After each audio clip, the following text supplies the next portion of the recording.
Subscribe करें हमारा YouTube channel, bell icon को क्लिक करना ना भूलें, जिससे आगे आने वाले सभी यूट्यूब अपडेट्स, वीडियोस, नोटिफिकेशंस आपको मिलते रहें।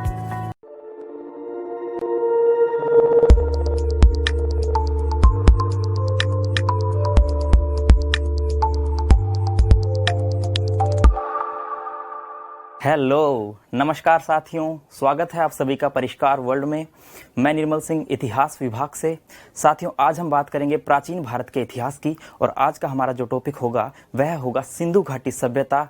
जी हाँ साथियों, इंडस वैली सिविलाइजेशन, जो कि बहुत ही महत्वपूर्ण टॉपिक माना जाता है। ठीक है साथियों, और आगे बढ़ने से पहले हम देख लेते हैं विगत परीक्षाओं में पूछे गए कुछ प्रश्न, ताकि आपके मस्तिष्क में जो परीक्षाओं में जो प्रश्न पूछे जाते हैं उनका स्वरूप तैयार हो सके। ठीक है साथियों, तो आगे बढ़ने से पहले एक बार विगत वर्ष की परीक्षाओं के जो प्रश्न है उन पर नजर डाल लेते हैं।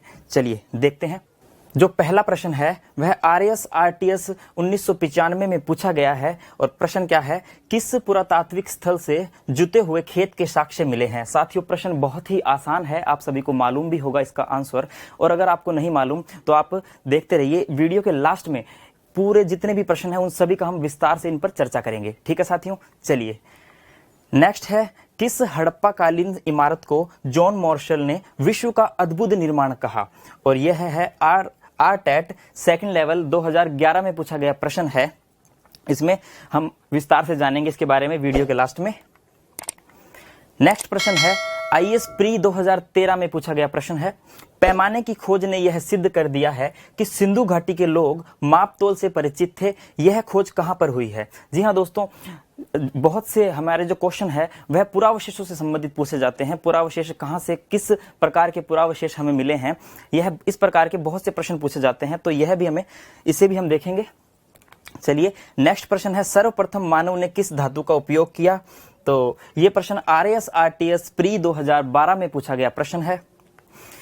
नेक्स्ट है, सिंधु घाटी सभ्यता किस युग में पड़ता है। SSC 2015 और BPSC 1994 में यह प्रश्न पूछा गया है। इसमें हम जानेंगे कि हमने इतिहास को समझने के दृष्टिकोण से 3 भागों में विभाजित किया गया है, जिसमें कि प्रागैतिहासिक काल, आद्य ऐतिहासिक काल और ऐतिहासिक काल में हमने इतिहास को बांटा है। तो दोस्तों एक एक इतिहास काल के बारे में जानेंगे, और जानेंगे कि आखिरकार सिंधु घाटी सभ्यता को इतिहासकारों ने किस युग में रखा और क्यों रखा, ये हम जानेंगे।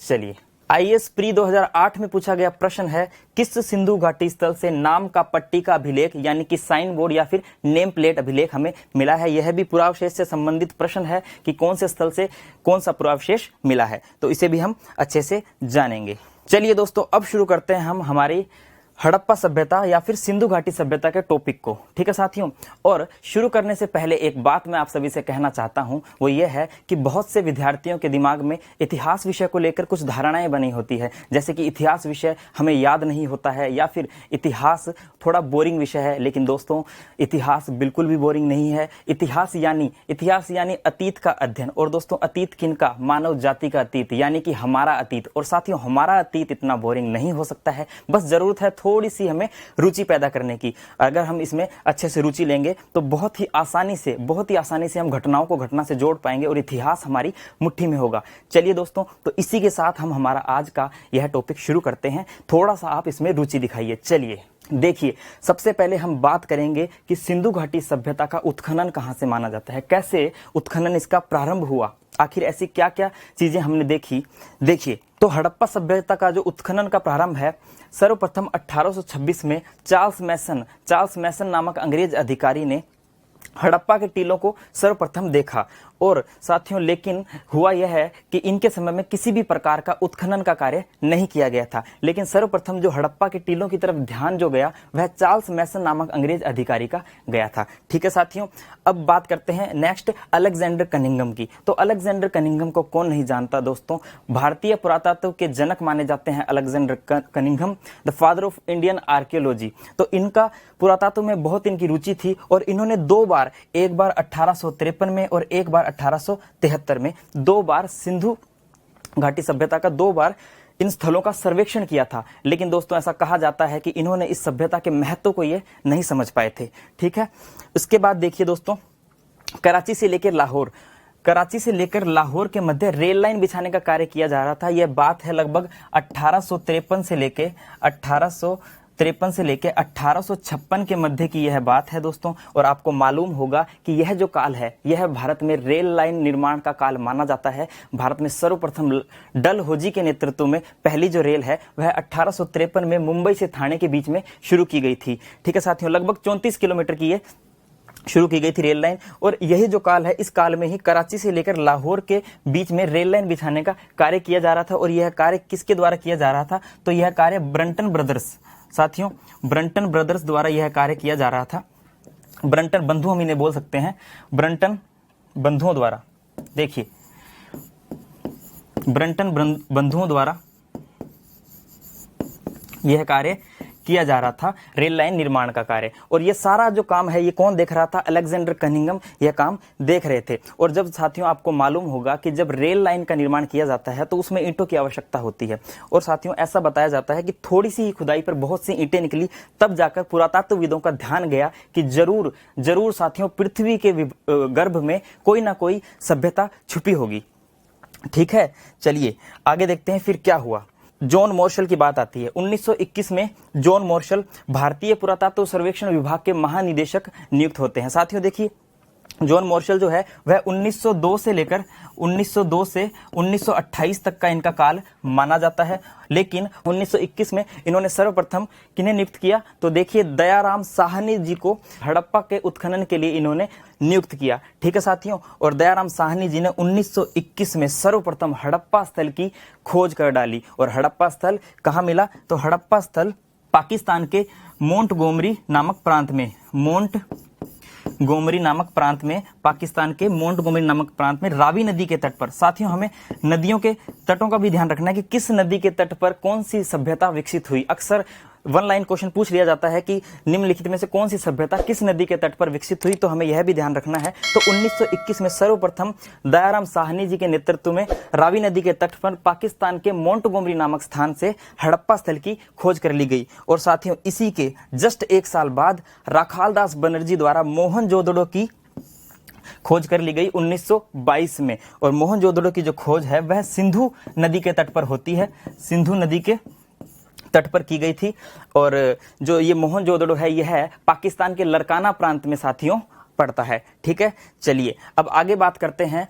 पिगट महोदय ने क्या कहा? जब इन दोनों विस्तृत दो बड़ी सभ्यताओं की खोज हो चुकी थी तो पिगट महोदय ने क्या कहा? तो पिगट महोदय जी ने कहा कि एक विस्तृत साम्राज्य की जुड़वा राजधानी, पिगट महोदय जी ने इन दोनों स्थलों को एक विस्तृत साम्राज्य की जुड़वा राजधानी का श्रेय दिया। ठीक है साथियों, चलिए आगे बढ़ते हैं। उम्मीद करता हूं कि आपको ये क्रम समझ में आया होगा। सर्वप्रथम 1826 में चार्ल्स मैसन द्वारा सर्वप्रथम हड़प्पा के टीलों को देखा गया और उसके बाद में लास्ट में जॉन मार्शल के नेतृत्व में 1921 में दयाराम साहनी जी द्वारा हड़प्पा स्थल की खोज कर ली गई। चलिए साथियों, अब देखिए खोज तो हो गई, अब कोई ना कोई नाम तो दिया जाना चाहिए ना। अगर खोज हो गई किसी सभ्यता के तो सबसे बड़ी जो समस्या उत्पन्न होती है कि इसका नामकरण कैसे किया जाए। और साथियों इतिहास में एक परंपरा रही है, इतिहास में एक परंपरा रही है कि जिस भी स्थल से सर्वप्रथम साक्ष्य हमें उपलब्ध होते हैं उसी आधार पर नामकरण कर दिया जाता है। तो सर्वप्रथम जो हमें मिलते हैं नामकरण के आधार पर, तो सर्वप्रथम इसका जो नामकरण वह सिंधु सभ्यता किया गया था। और जो सिंधु सभ्यता इसका नामकरण है वह 1924 में जॉन मार्शल के जी ने दिया था। सैंधव सभ्यता या फिर हम कह सकते हैं जॉन मार्शल ने 1924 के अंदर सिंधु सभ्यता इसका नाम दिया था, क्योंकि सर्वप्रथम ये जो स्थल है ये सिंधु घाटी, सिंधु नदी या फिर सिंधु की सहायक नदियों के तट पर ये हमें मिले थे, इसलिए सिंधु सभ्यता इसका नाम दिया गया। इसके बाद देखिए साथियों हड़प्पा सभ्यता, सर्वप्रथम जो स्थल था जो कि खोजा गया था दयाराम साहनी जी द्वारा 1921 में, तो वह कौन सा था? हड़प्पा सभ्यता, हड़प्पा स्थल था। तो दोस्तों हड़प्पा स्थल की खुदाई हुई, इसलिए ही सर्वप्रथम इसे हड़प्पा सभ्यता नाम दिया गया। साथियों आगे देखते हैं हम सिंधु सरस्वती सभ्यता। जब कालांतर में जाके इस सभ्यता के कुछ पुरावशेष हमें सिंधु सरस्वती नदी के तट पर भी मिले, जैसे कि हम आगे बात करेंगे बनावली, कालीबंगा, ऐसे स्थलों की खोज हुई तो इसे सिंधु सरस्वती सभ्यता नाम दिया जाने लगा।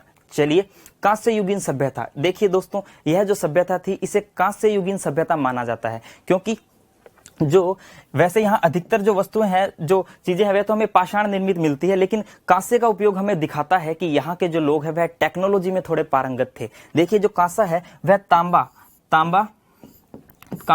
तांबा प्लस टिन के मिश्रण से बनता है, तांबा प्लस टीन के मिश्रण से कांसा बनाया जाता है। तो इस प्रकार से हम कह सकते हैं कि धातुओं के मिश्रण की जो कला थी वह यहाँ के लोगों ने सीख ली होगी, इसलिए इसे कांस्य युगीन सभ्यता हम कहते हैं। चलिए साथियों आगे चलते हैं। आद्य ऐतिहासिक कालीन सभ्यता। आद्य ऐतिहासिक कालीन सभ्यता क्या होती है? देखिए साथियों, हमने इतिहास को 3 भागों में विभाजित किया समझने के दृष्टिकोण से। देखिए, जिसमें सबसे पहले हम देखते हैं प्रागैतिहासिक काल। प्रागैतिहासिक काल, प्रागैतिहासिक काल होता है। इसके बाद का जो काल होता है वह होता है आद्य ऐतिहासिक काल। आद्य ऐतिहासिक काल, आद्य ऐतिहासिक काल। और जो तीसरा जो काल है वह है ऐतिहासिक काल। ऐतिहासिक काल। तो हमने इतिहास को समझने के दृष्टिकोण से 3 भागों में इसे विभाजित किया गया है। जो प्रागैतिहासिक काल है यह मानव सभ्यता का ऐसा काल है जिस काल में लिपि से मानव परिचित नहीं था। केवल हमें भौतिक साक्ष्य यहाँ से प्राप्त होते हैं, लेकिन किसी भी प्रकार की लिपि का विकास यहाँ नहीं हो पाया था। जो आद्य ऐतिहासिक काल है, जिसे हम सिंधु घाटी को हम आद्य ऐतिहासिक काल के अंतर्गत रखते हैं, क्योंकि साथियों इस समय लिपि का आविष्कार हो चुका था, लेकिन फर्क सिर्फ इतना था कि लिपि को पढ़ा नहीं गया था, यानी कि अपठनीय लिपि थी। ऐसा क्यों हुआ, क्यों नहीं पढ़ा गया, इसके बारे में हम जब लिपि की बात करेंगे तब हम आगे पढ़ेंगे। अभी आप सिर्फ इतना जानिए कि जो आद्य ऐतिहासिक काल मानव सभ्यता का ऐसा काल है जिसमें हमें लिपि जो है वह तो मिलती है, लेकिन उस लिपि का विकास हुआ, लेकिन उस लिपि को पढ़ा नहीं गया। और प्रागैतिहासिक काल में किसी भी प्रकार की लिपि के हमें अवशेष नहीं, किसी भी प्रकार की लिपि का विकास नहीं हुआ था, केवल भौतिक साक्ष्य हमें मिलते हैं। इसे हम बोलते हैं प्री हिस्टोरिकल फेज, इसे हम बोलते हैं प्रोटो हिस्ट्री या प्रोटो हिस्टोरिकल फेज, और ये हिस्टोरिकल फेज है। ऐतिहासिक काल जो है इसमें तो हमें लिपि भी और साक्ष्य दोनों ही प्रकार के मिलते हैं। लिपि को पढ़ लिया गया था, जो संपूर्ण इतिहास है वह इसी में आता है। चलिए आगे बात करते हैं उद्भव और उत्पत्ति को मत। देखिए दोस्तों, तो उत्पत्ति की मत की हम बात कर रहे हैं, तो इसमें जॉन मार्शल, गॉर्डन चाइल्ड और मार्टिमन व्हीलर, इनका मानना है कि जो सिंधु घाटी सभ्यता है वह सुमेरी सभ्यता से इसका उद्भव हुआ। और यहां तक कि मार्टिमन व्हीलर साहब ने तो इसे उपनिवेश बताया है। किसका? देखिए, उपनिवेश। मार्टिमन व्हीलर साहब ने ये बोला है कि जो सिंधु घाटी सभ्यता है वह मेसोपोटामिया सभ्यता की या फिर सुमेरी सभ्यता की उपनिवेश रही होगी। ठीक है साथियों, लेकिन क्या ये मानना उचित है? क्या सिंधु घाटी सभ्यता का जो उद्भव है वह सुमेरी सभ्यता से हुआ? क्या ये मानना उचित है? लेकिन दोस्तों यह मानना उचित नहीं है। किस आधार पे? देखिए, समानताएं बहुत है। सुमेरी सभ्यता और हड़प्पा सभ्यता में बहुत सी समानताएं हैं। दोनों ही सभ्यताएं जो है वह कांस्य से परिचित थी। दोनों ही सभ्यताओं में लिपि का विकास हो चुका था। लिपि जानते थे दोनों ही सभ्यता के लोग। इसके अलावा दोनों ही सभ्यता नगरीय सभ्यता थी। ठीक है, लेकिन फिर भी हम यह नहीं कह सकते कि जो सिंधु घाटी सभ्यता है उसका जो उद्भव है वह सुमेरी सभ्यता से हुआ था। ऐसा इसलिए क्योंकि जो मेसोपोटामिया की जो सभ्यता है साथियों, इसमें लगभग जो इसकी लिपि है वह कीलाक्षर लिपि है, यानी कीलनुमा लिपि इसकी है। लेकिन सिंधु घाटी सभ्यता की जो लिपि है वह चित्रात्मक लिपि है, भाव चित्रात्मक लिपि। तो लिपियों में अंतर यहाँ देखने को मिलता है। इसके अलावा जो सुमेरी सभ्यता की लिपि के लगभग जो अक्षर हमें मिले हैं, लगभग 900 अक्षर मिले हैं, और सिंधु घाटी सभ्यता के लगभग जो अक्षर है वह 400 हैं।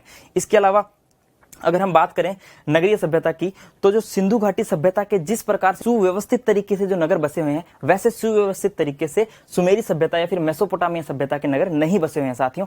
सिंधु घाटी सभ्यता तो जानी ही अपने नगर व्यवस्था के लिए जाती है, अपने नगर नियोजन के लिए जानी जाती है, और यही नगर नियोजन सिंधु घाटी सभ्यता को बाकी अन्य सभ्यताओं से कुछ अलग करता है। ठीक है, तो हम नहीं मान सकते कि सुमेरी सभ्यता से इसका उद्भव हुआ। चलिए नेक्स्ट हम बात करते हैं आर.डी. बनर्जी और सुनीति कुमार चटर्जी ने माना है कि द्रविड़ों से सिंधु घाटी सभ्यता का जो उद्भव है वह द्रविड़ संस्कृति से हुआ होगा। लेकिन साथियों, जो द्रविड़ है, अगर द्रविड़ों से सिंधु घाटी संस्कृति का उद्भव होता तो साथियों द्रविड़ क्षेत्रों में भी सिंधु घाटी सभ्यता से संबंधित कुछ ना कुछ हमें अवशेष मिलते, लेकिन ऐसा नहीं है। और जो द्रविड़ संस्कृति है, द्रविड़ संस्कृति ग्रामीण मानी गई है, जबकि सिंधु घाटी जो संस्कृति है वह एक नगरीय संस्कृति है, नगरीय समाज है, नगरीय सभ्यता है। ठीक है साथियों, चलिए प्रोफेसर टी.एन. रामचंद्रन और एस.आर. राव का क्या मानना है कि जो सिंधु घाटी सभ्यता है वह वैदिक आर्यों से उद्भव हुई। इनकी जो उत्पत्ति है वह वैदिक आर्यों को इसका श्रेय दिया गया है। लेकिन साथियों यह मत भी कहीं भी सूट नहीं होता है। इसको हम आगे देखेंगे कैसे। देखिए, क्योंकि हम नेक्स्ट जो टॉपिक इसके बाद हम पढ़ेंगे वैदिक सभ्यता, वैदिक संस्कृति के बारे में पढ़ेंगे, इसलिए इसको अलग से हमने स्लाइड में अंतर डिफाइन किया हुआ है कि कौन सी वैदिक सभ्यता और सिंधु घाटी सभ्यता में क्या अंतर है। देखिए आप, ये देखिए, जो वैदिक सभ्यता और सिंधु घाटी सभ्यता में यहाँ अंतर हमें स्पष्ट नजर आ रहा है। देखिए, जो वैदिक सभ्यता है वह लोहे से परिचित थे वैदिक सभ्यता के लोग। जैसा कि वैदिक सभ्यता को दो भागों में विभाजित किया गया है, एक ऋग वैदिक काल और एक उत्तर वैदिक काल। तो जो उत्तर वैदिक काल है उसमें लोहे के साक्ष्य उत्तर वैदिक काल से हमें प्राप्त होते हैं, लेकिन सिंधु घाटी सभ्यता के लोग लोहे से परिचित साथियों नहीं थे और ये लोहे से परिचित थे। इसके अलावा देखिए, ग्रामीण व कृषि प्रधान संस्कृति, जो वैदिक सभ्यता है वह ग्रामीण सभ्यता थी और जो सिंधु घाटी सभ्यता है वह तो नगरीय सभ्यता थी और व्यापार, यहाँ का जो व्यापार पर आधारित एक प्रकार से सभ्यता थी, कृषि भी होती थी और व्यापार भी होता था। यह कृषि प्रधान सभ्यता थी। इसके अलावा देखिए, शिक्षा प्रणाली मौखिक और लिपि से परिचित। ऐसा माना जाता है कि जो वैदिक सभ्यता की जो शिक्षा प्रणाली है वह मौखिक होती थी, लेकिन हमने अभी पढ़ा कि सिंधु घाटी सभ्यता के जो लोग थे वह लिपि से परिचित थे, लेकिन लिपि को पढ़ा नहीं गया था। लिपि अपठनीय थी, लेकिन लिपि से परिचित जरूर थे। तो साथियों, हमने विभिन्न मत देखे, अलग अलग इतिहासकारों द्वारा अलग अलग मत दिए गए और हमने यह भी देखा कि किस प्रकार से हम इन मतों का खंडन कर सकते हैं। चलिए आगे बात करते हैं।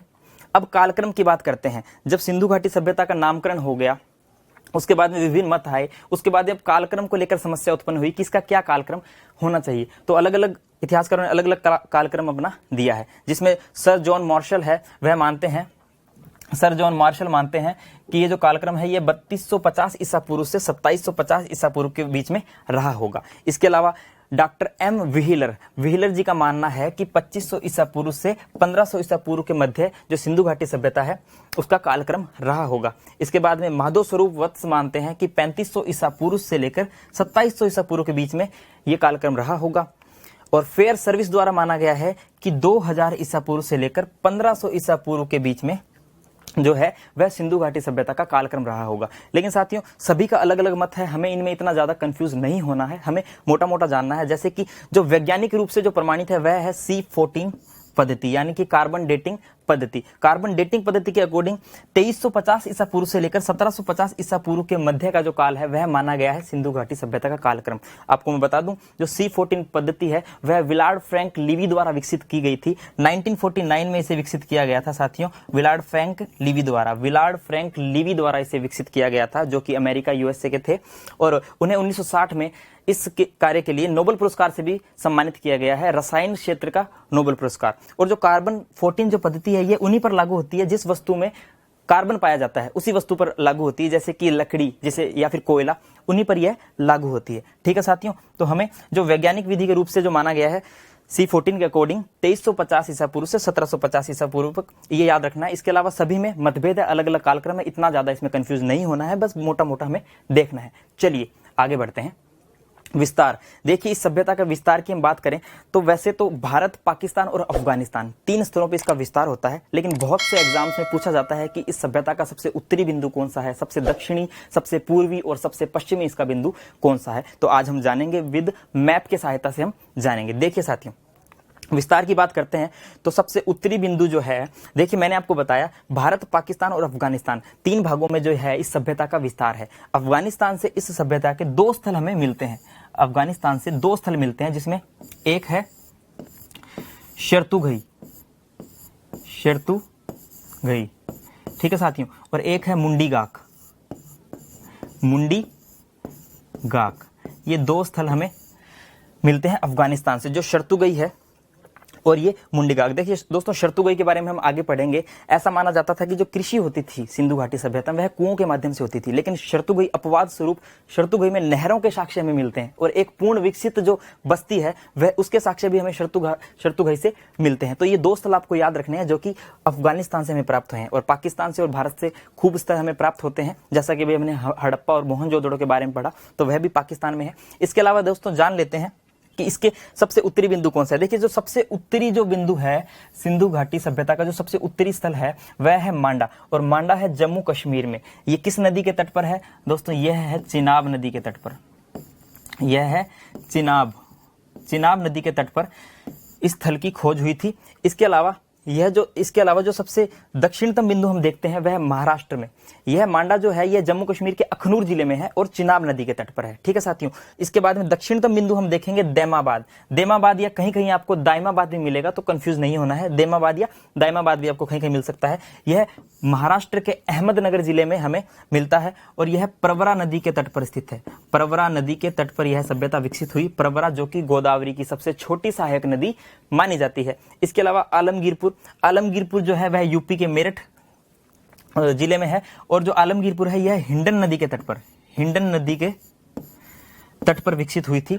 आपको ये नदियों के तट जरूर याद रखने, किस नदी के तट पर कौन सी सभ्यता विकसित हुई। तो जो आलमगीरपुर जो है सबसे हमारा पूर्वी स्थल, वह आलमगीरपुर यूपी के मेरठ से यह है, हमें इसके साक्ष्य मिले और ये हिंडन नदी के तट पर है। हिंडन नदी जो कि यमुना नदी की सहायक नदी है। इसके बाद में जो पश्चिम में हम देखते हैं सुतका गैंडोर, जो कि पाकिस्तान के बलूचिस्तान प्रांत से हमें इसके यह हमें मिलता है और यह किस नदी के तट पर है, तो यह है दाश्क नदी के तट पर। साथियों यह है दाश्क। तो देख लीजिए सबसे उत्तरी स्थल मांडा है जो कि जम्मू कश्मीर के अखनूर जिले में है, जो कि चिनाब नदी के तट पर है। इसके अलावा सबसे दक्षिणी दैमाबाद या कहीं कहीं दायमाबाद भी आपको मिलेगा, महाराष्ट्र के अहमदनगर जिले में प्रवरा नदी के तट पर यह स्थित है। इसके अलावा सबसे पूर्वी स्थल आलमगीरपुर यूपी और हिंडन नदी के तट पर, और सबसे पश्चिमी स्थल सुतका गैंडोर पाकिस्तान में दाश्क नदी के तट पर। ठीक है साथियों, ये विस्तार हुआ और जो मोटे मोटे जो 3 स्थल थे वो मैंने आपको बताए, और अफगानिस्तान में जो 2 स्थल में मिले हैं उसकी हमने अभी बात की। चलिए आगे चलते हैं। अब हम बात करते हैं नगर नियोजन के लिए। साथियों जो सिंधु घाटी सभ्यता है वह अपने नगर नियोजन के लिए ही प्रसिद्ध थी। इसका जो नगर नियोजन है वह बहुत ही व्यवस्थित तरीके से था, जो आज हम देखेंगे कि इसका नगर नियोजन कैसा था। देखिए साथियों, टाउनशिप सेटलमेंट जिसे हम बोलते हैं, टाउन सेटलमेंट, वह हम देखते हैं नगर नियोजन में। देखिए 2 टीलों में विभाजित था नगर, दुर्ग टीला और नगर टीला, यानी पश्चिम टीला और पूर्वी टीला। जिसमें जो पश्चिमी टीला था इसे हम कहते हैं दुर्ग टीला, और जो पूर्वी टीला है उसे हम कहते हैं नगर टीला। देखिए यह है पश्चिमी टीला, इसे कहते हैं दुर्ग टीला, और जो पूर्वी टीला है इसे कहते हैं नगर टीला।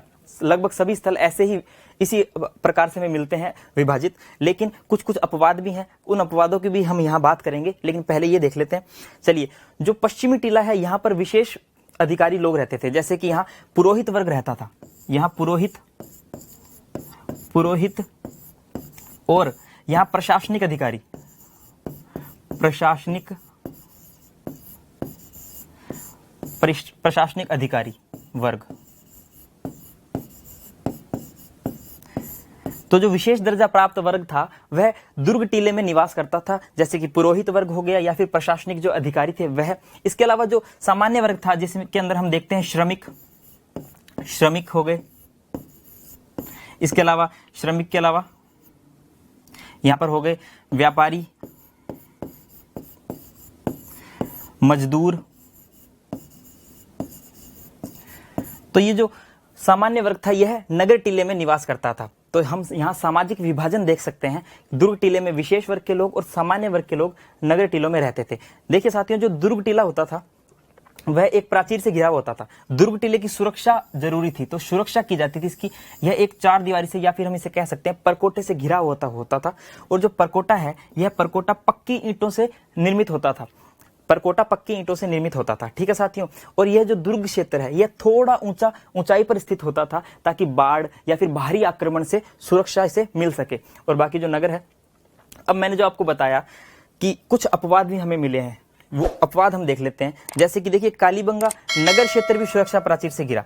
जो कालीबंगा जो स्थल है वहां जो नगर क्षेत्र है इसकी भी सुरक्षा का पूरा ध्यान रखा गया है, इसको भी सुरक्षा प्राचीर से घेरा गया है साथियों। तो इस प्रकार का जो हमें मिलता है यह कालीबंगा से मिलता है। इसके बाद देखिए, हम देखते हैं लोथल और सुरकोटड़ा एक ही रक्षा प्राचीर से घिरे। तो साथियों, लोथल और सुरकोटड़ा में क्या हुआ, एक ही रक्षा प्राचीर से दोनों नगर घिरे हुए हैं। ये देखिए, इस प्रकार का कुछ हमें लोथल और सुरकोटड़ा में हमें मिलता है देखने को। इसके बाद हम देखते हैं चहुंदड़ों में कोई रक्षा प्राचीर नहीं, यानी कि ये देखिए, किसी प्रकार की कोई सुरक्षा, किसी प्रकार का कोई परकोटा इसमें नहीं बनाया गया है। किसी सिंपल हमें जैसा ये दिख रहा है ऐसा हमें चहुंदड़ों से मिला है। और बहुत बार क्वेश्चन भी पूछे जाते हैं कि ऐसा कौन सा नगर है जहां से हमें रक्षा प्राचीर के साक्ष्य नहीं मिलते हैं, तो इसका जो जवाब है यह चहुंदड़ होगा। ठीक है साथियों, चलिए, और धोलावीरा में मध्यम नगर मिला है। देखिए, यह क्वेश्चन भी बहुत बार पूछा जाता है। धोलावीरा में एक मिडिल टाउन भी हमें मिलता है, मध्यम नगर, या फिर हम कह सकते हैं कि किस स्थल से हमें 3 टीलों के 3 नगरों के साक्ष्य मिलते हैं, तो यह है धोलावीरा।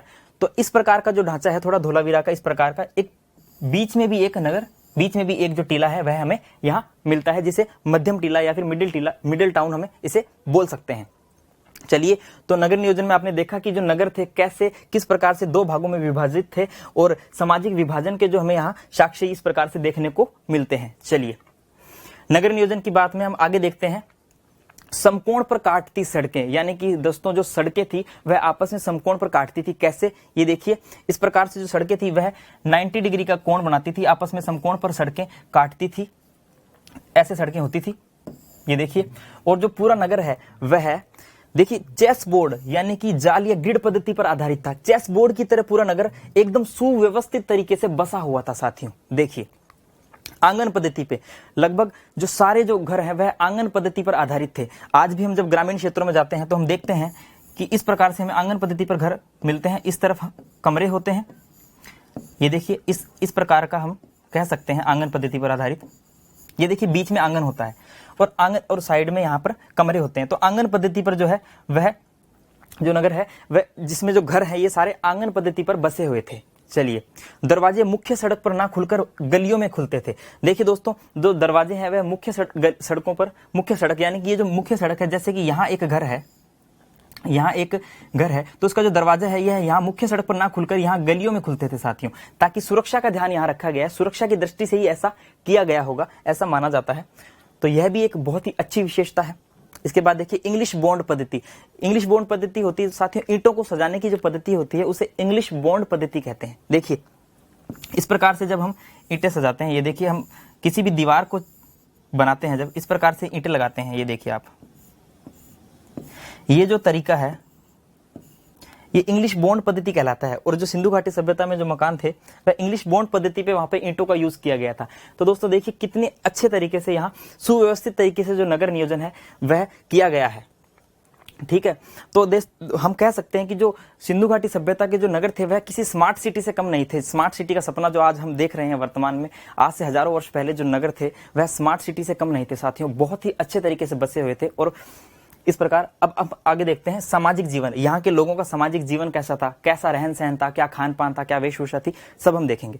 सबसे पहले देखते हैं सामाजिक जीवन में समाज में 4 प्रजातियां पाई गई। 4 प्रकार की प्रजातियां हम समाज में देखते हैं कौन कौन सी। पहली है आद्य ऑस्ट्रेलाइड। आद्य ऑस्ट्रेलाइड साथियों ऐसा माना गया है कि जो सर्वप्रथम जो सिंधु सभ्यता के जो नगरों में जो सर्वप्रथम जो प्रजाति आई वह आद्य ऑस्ट्रेलाइड प्रजाति ही आई होगी, ऐसा माना जाता है।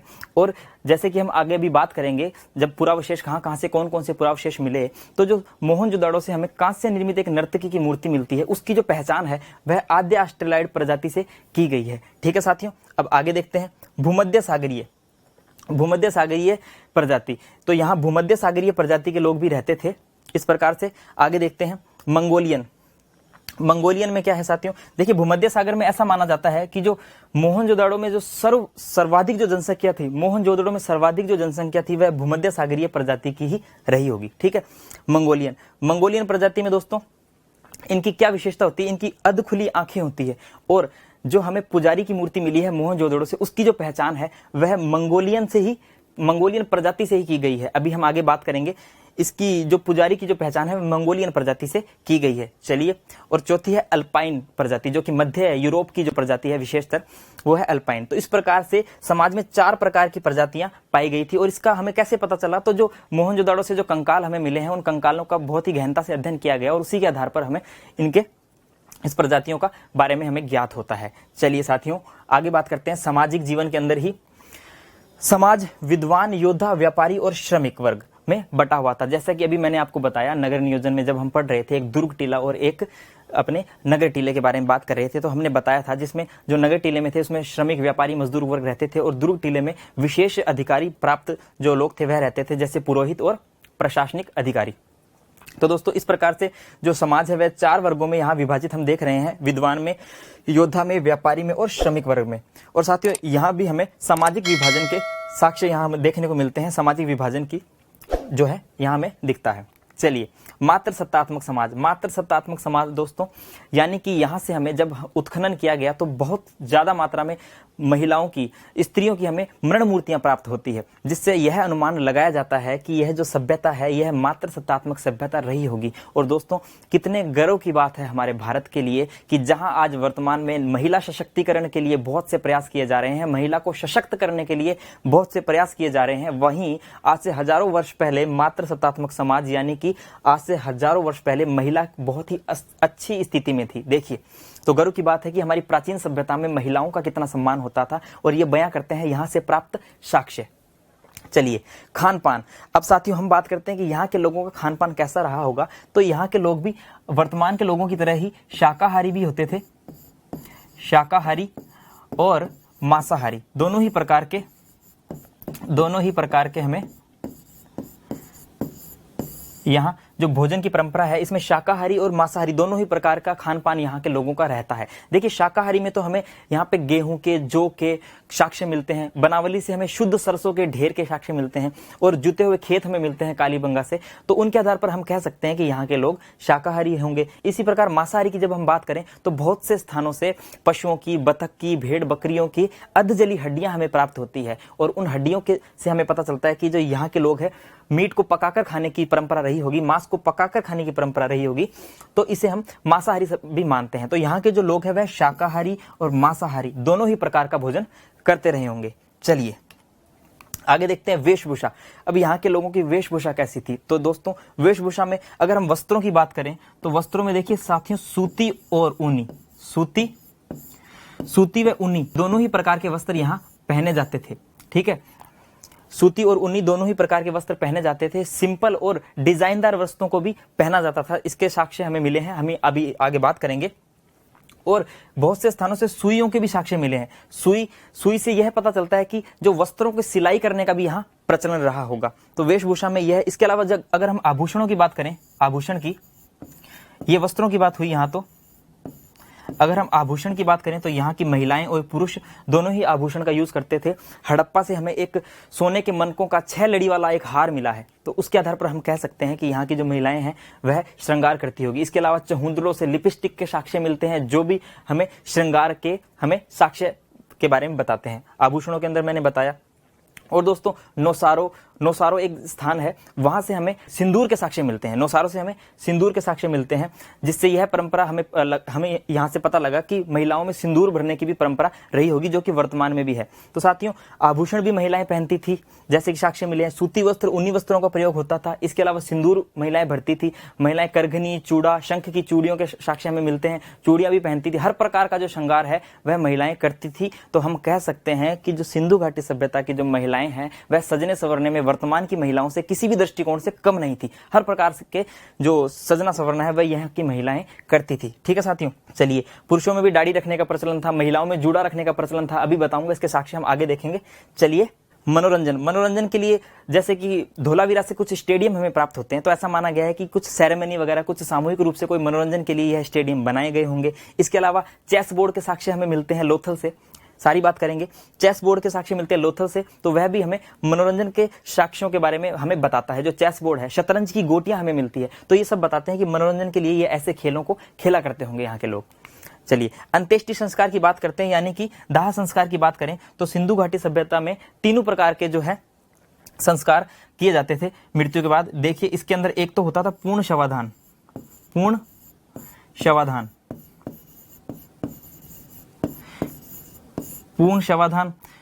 और एक होता था आंशिक शवाधान।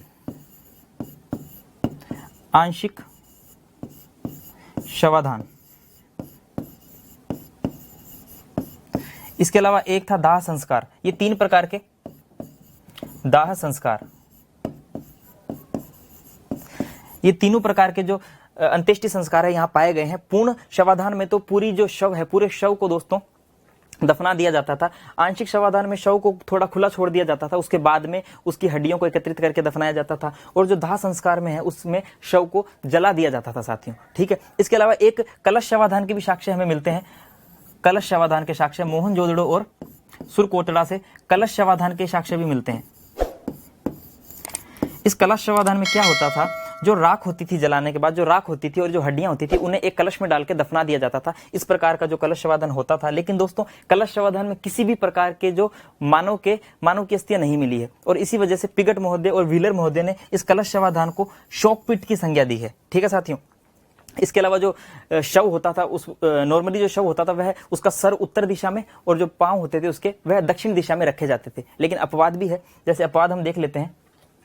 जैसे कि लोथल की अगर हम बात करें, लोथल की बात करें, मैंने बताया कि जो नॉर्मली जो शव होते थे उनका जो सर होता था वह उत्तर दिशा में होता था और जो पैर होते थे वह दक्षिण दिशा की ओर होते थे। ठीक है। लेकिन जो लोथल है, कुछ अपवाद की हम यहाँ बात कर रहे हैं। जैसे लोथल के अंदर जो शव है उसका जो सर है वह पूर्व दिशा में हमें मिलता है, और जो पैर है, ये हम सिर की बात कर रहे हैं, और जो पैर है वह हमें मिलता है पश्चिम की तरफ। शव के जो पैर है वह पश्चिम दिशा की तरफ मिलते हैं। इसके अलावा कालीबंगा की अगर हम बात करें, कालीबंगा में जो शव का हमें सर मिलता है वह मिलता है दक्षिण की तरफ, दक्षिण की तरफ, और उत्तर की तरफ हमें पैर मिलते हैं। तो कुछ अपवाद भी यहाँ देखे गए हैं। अपवाद हर जगह मौजूद होते हैं किसी न किसी प्रकार के, लेकिन नॉर्मली जो शव है उसका सर उत्तर दिशा में और पैर दक्षिण दिशा में होते थे। और ये अपवाद हमने देख लिए लोथल और कालीबंगा को लेकर। चलिए, अंत्येष्टि संस्कार की यहाँ बात हो गई है।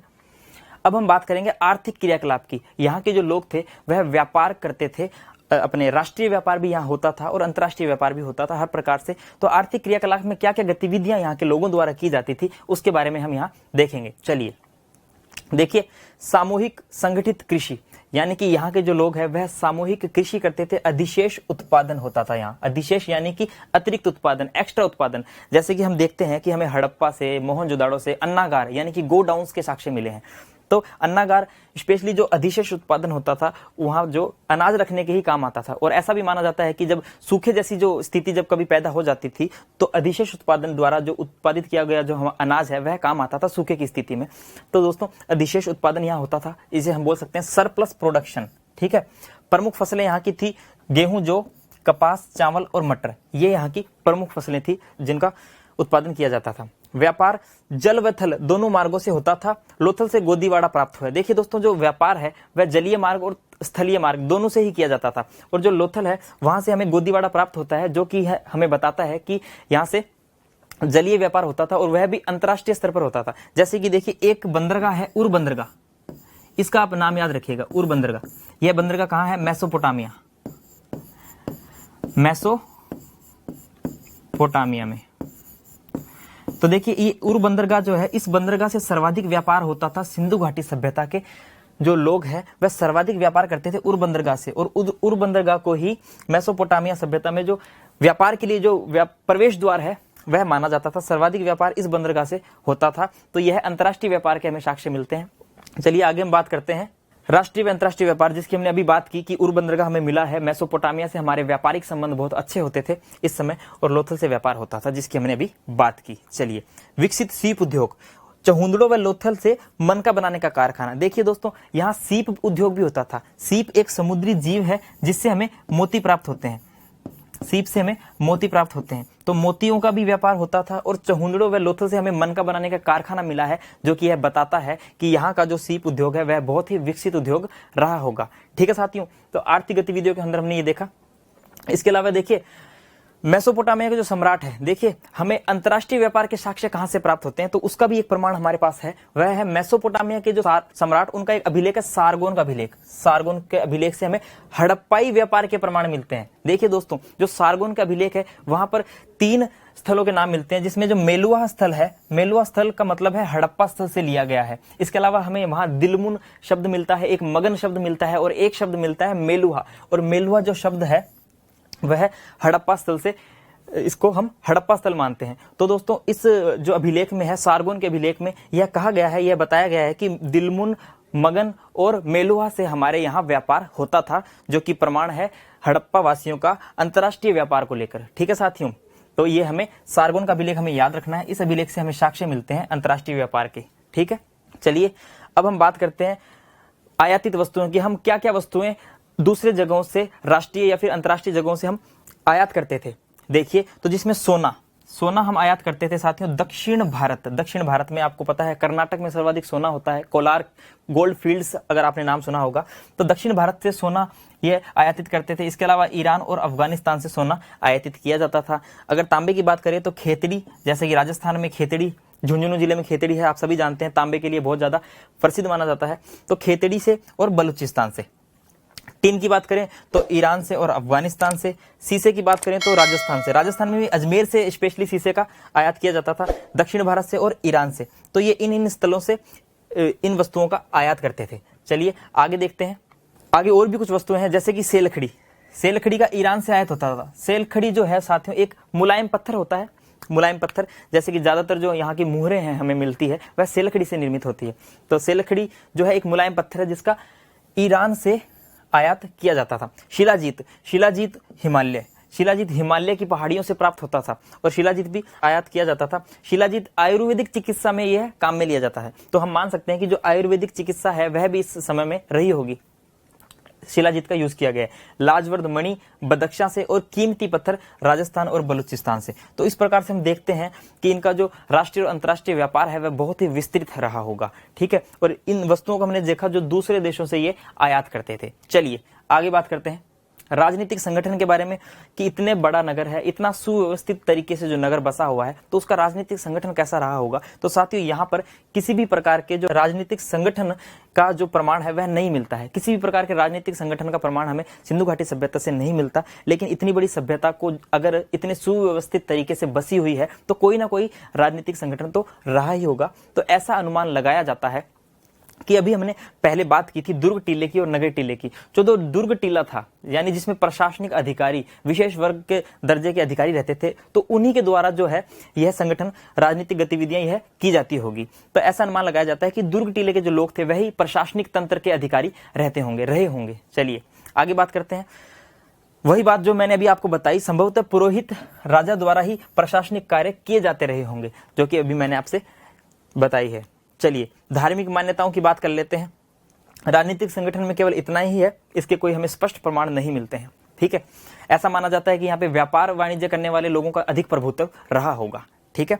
चलिए धार्मिक मान्यताएं की बात करें कि यहाँ का धर्म कैसा था, किन किन चीजों को ये मान्यताएं प्रदान की थी। देखिए मातृ देवी की उपासना, जैसा कि मैंने अभी आपको बताया कि यह जो सभ्यता थी वह मातृ सत्तात्मक सभ्यता मानी जाती है, क्योंकि यहाँ से बहुत ही बड़ी मात्रा में महिलाओं की, स्त्रियों की मरण मूर्तियां प्राप्त हुई है। तो ऐसा माना जाता है कि हो सकता है यहाँ पर मातृ देवी की उपासना का प्रचलन रहा होगा, ठीक है। उसके बाद में पशुपति शिव की उपासना, जैसे कि मुहर पर एक योगी की हमें मूर्ति मिलती है, योगी की आकृति मिलती है हमें मुहर पर, जिसे कि मार्शल महोदय ने पशुपति शिव का रूप बताया है।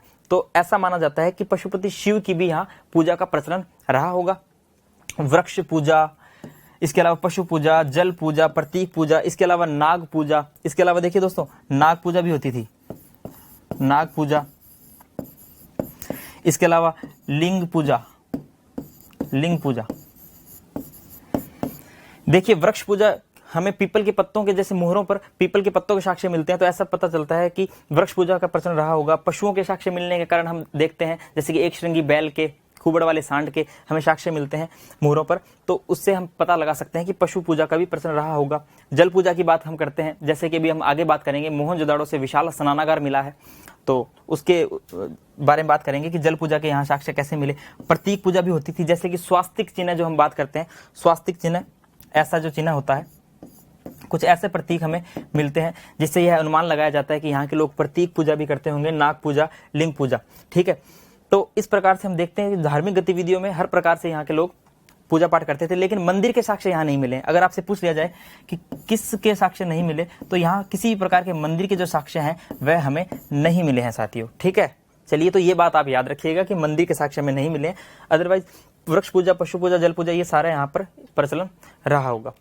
चलिए ताबीज और नरबली, देखिए ताबीज और नरबली हमें यह संकेत देती है कि यहाँ के लोग अंधविश्वास को भी मानते होंगे। जैसे कि ताबीज है और नरबली है, ये अंधविश्वास के ही प्रतीक हैं। नरबली के साक्ष्य हमें ऐसे मिलता है कि हड़प्पा से एक मोहर मिली है जिसमें एक देवी के सामने एक पुरुष हाथ में धारदार हथियार, कुछ चक्कू जैसा हथियार लेके खड़ा है, तो उससे पता चलता है कि यह नरबली का यहाँ प्रचलन रहा होगा। और ताबीज के भी हमें साक्ष्य मिले हैं, तो उससे हम यह बता सकते हैं कि यहाँ अंधविश्वास का भी प्रचलन रहा होगा।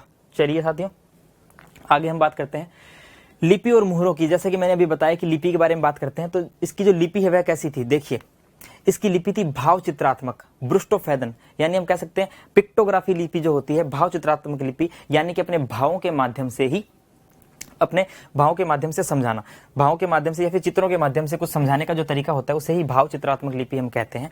तो यहाँ की जो लिपि थी वह भाव चित्रात्मक थी, जो कि लिखी कैसे जाती थी, बाएं से लेके दाएं और फिर दाएं से फिर बाएं, फिर दाएं से बाएं, बाएं से ऐसे इस प्रकार लिखी जाती थी।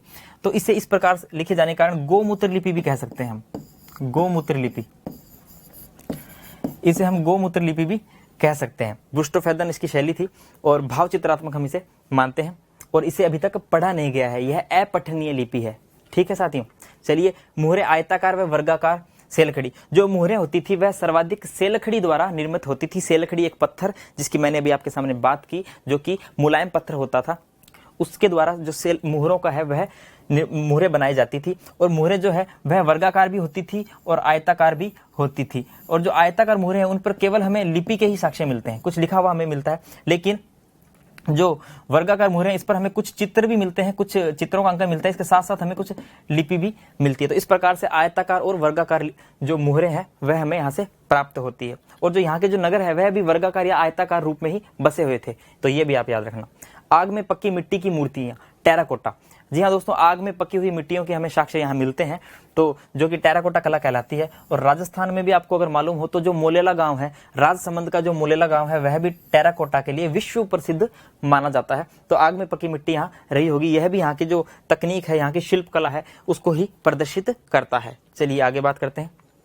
ये देखिए, यह है आपके सामने जो मुहरें हमें प्राप्त हुई है और यह है सिंधु घाटी सभ्यता की लिपि। देखिए बात करते हैं, ये पशुपति शिव की जब मैंने बात की थी आपके सामने, पशुपति शिव की, जिसको पशुपति शिव की संज्ञा किसके द्वारा दी गई थी, वह मोर्शल के द्वारा दी गई थी। तो यह एक योगी की मूर्ति है जिसको मोर्शल ने पशुपति शिव की संज्ञा दी है। इसकी एक तरफ हाथी और बाघ, देखिए हाथी और बाघ है, एक तरफ है भैंसा गैंडा और एक तरफ नीचे की तरफ 2 हिरण है। तो कई बार ये प्रश्न भी पूछा जाता है, अभी हम देखेंगे इसके बारे में। तो ये एक तरफ हाथी बाघ का चित्र है, एक तरफ भैंसा गैंडा का चित्र है और नीचे 2 हिरण यहाँ पर है। इसके अलावा देखिए एक श्रृंगी बैल का चित्र मुहरों पर मिला है। इसके अलावा कुबड़ वाला सांड यहाँ पर है और हाथी के अंकन मिला है। तो इस प्रकार से इन जानवरों का अंकन मिला है। लेकिन दोस्तों किसी भी प्रकार से देखिए यहाँ पर गाय, ऊंट और घोड़ा, गाय, ऊंट और घोड़े के जो साक्ष्य हैं वह हमें मुहरों पर नहीं मिलते हैं। ये बात आपको याद रखनी है कि गाय, ऊंट और घोड़े के साक्ष्य मुहरों पर नहीं है। अदरवाइज आप देख सकते हैं हाथी, बाघ, सांड और ये हिरण, इन सभी के साक्ष्य हमें मुहरों पर मिले। इसके अलावा यह है भाव चित्रात्मक लिपि, जिसे अभी तक पढ़ा नहीं गया है। इसमें देखिए कुछ यू शेप के अक्षर हैं, सर्वाधिक अक्षर हमें मिलते हैं, कुछ पक्षी के आकार की आकृतियां हैं, अलग अलग कुछ मछली के आकार की आकृतियां हैं। तो यह भाव चित्रात्मक शैली है सिंधु घाटी सभ्यता की, जिसे कि अभी तक पढ़ा नहीं गया है। चलिए आगे बात करते हैं हम पुरास्थल एवं वहां से प्राप्त अवशेषों की बात करेंगे। बहुत से जो वनडे एग्जाम्स होते हैं उसमें सीधे सीधे क्वेश्चन पूछ लिए जाते हैं कि कौन सी जो वस्तु है कहां से मिली है, तो इनके बारे में आज हम डिटेल से जानेंगे। चलिए देखते हैं। तो पहला जो स्थल है वह है हड़प्पा, और हड़प्पा की हम बात कर चुके हैं, जो पाकिस्तान के मोंटगोमरी प्रांत से हमें इसके साक्ष्य हड़प्पा स्थल की उत्खनन हुआ और रावी नदी के तट पर है। ये आपको याद रखना है, रावी नदी के तट पर है। और इसकी जो सर्वप्रथम जो इसकी खोज है वह दयाराम साहनी जी द्वारा 1921 में की गई थी, वह भी हमने देखा इससे पहले। अब देखिए पुरावशेष क्या क्या मिले हैं यहाँ से। अन्नागार मिले हैं, जैसा कि मैंने बताया था, सरप्लस प्रोडक्शन यानी कि अधिशेष उत्पादन यहाँ होता था। तो उससे ये अन्नागार से हमें पता चलता है कि यहाँ अधिशेष उत्पादन होता था और अन्नागारों में यानी कि गोडाउन हम इन्हें कह सकते हैं, अनाज रखा जाता था। कई बार ये भी कईयों का यह भी मानना है कि जो कर के रूप में जो अनाज एकत्रित किया जाता था उसे अन्नागारों में रखा जाता था।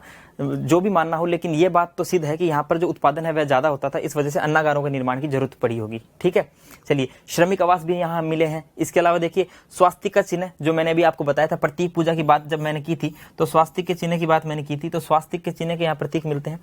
ताबूत यहाँ मिले हैं। इसके अलावा R37 कब्रिस्तान यहाँ मिला है। यहाँ एक कब्रिस्तान मिला है जिसका जो नामकरण है वह R37 से किया गया है। इसके अलावा देखिए साथियों माउंट एबी टीला, हड़प्पा सभ्यता में जो 2 नगर ऐसे बसे हुए थे, इसके ऊपर ही एक टीला मिला है, माउंट एबी टीला मिला है, जिसका नाम ये माउंट एबी टीला व्हीलर महोदय ने रखा है। ये जो नामकरण है यह व्हीलर महोदय द्वारा किया गया है माउंट एबी टीले का, और यह भी हड़प्पा स्थल से हमें प्राप्त होता है। चलिए आगे देखते हैं। स्त्री के गर्भ से निकलता हुआ पौधा। जी हाँ दोस्तों, एक स्त्री की मूर्ति मिली है जिसके गर्भ से एक पौधा निकलता हुआ दिखाई दे रहा है। तो यह किसके प्रमाण है? यह प्रमाण है कि यहाँ के जो लोग हैं वह उर्वरकता की देवी के रूप में से पूजते होंगे, उर्वरकता की देवी के रूप में पूजते होंगे, जिसके गर्भ से जो है पौधा निकल रहा है, जो कि उर्वरकता का प्रतीक यहाँ माना जाता है। चलिए, प्रसादन मंजूषा यानी कि सजने संवरने श्रृंगार वगैरह की जो पेटी होती है उसे ही प्रसादन मंजूषा कहते हैं। वेशभूषा में मैंने बात की थी कि यहाँ के जो स्त्रियां हैं हर प्रकार से सजने संवरने की जो सामग्री है उसका प्रयोग करती थी।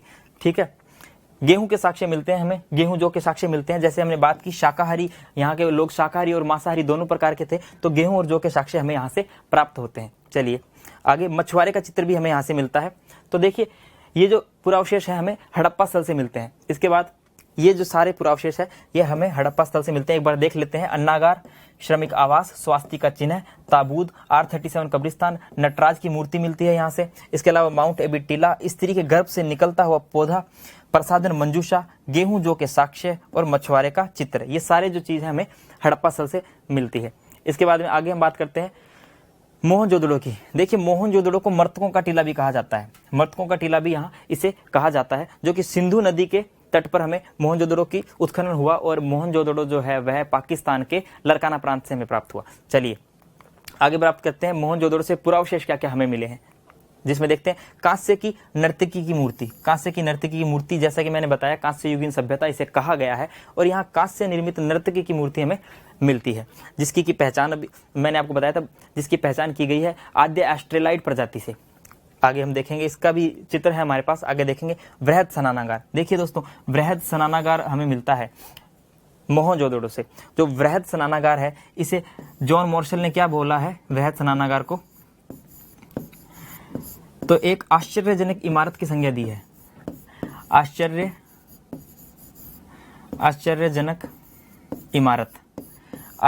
इमारत की संज्ञा दी है जॉन मार्शल ने इस वृहद स्नानागार को। देखिए दोस्तों, ये वृहद जो स्नानागार है ये किस प्रकार का रहा होगा? तो ये इस प्रकार का होता था, देखिए आयताकार रूप में, और यहाँ इसके सीढ़ियां होती थी, इस प्रकार से यहाँ सीढ़ियां होती थी, इस तरफ भी सीढ़ियां होती थी, और यहाँ जल निकासी के लिए यहाँ पर बना हुआ था। तो यह है वृहद स्नानागार, और इसके साक्ष्य मिले हैं मोहनजोदड़ो से। अब आप ये सोच रहे होंगे कि इतना बड़ा स्नानागार भला किस काम का? तो देखिए दोस्तों, ऐसा माना जाता है कि इस स्नानागार का जो यूज है वह धार्मिक मान्यताओं के हिसाब से किसी धार्मिक स्नान के लिए किया जाता होगा, या फिर हम देख सकते हैं धर्म के हिसाब से। जब हम सामूहिक स्नान जिसकी बात करें, जैसे वर्तमान में अगर हम देखें तो जैसे पुष्कर झील का हम स्नान मानते हैं, पवित्र मानते हैं, सभी सामूहिक रूप से स्नान करते हैं, तो शायद ऐसी परंपरा कोई रही होगी, उस वजह से इतने बड़े स्नानागार के निर्माण की आवश्यकता रही होगी, ऐसा माना जाता है। चलिए आगे बात करते हैं।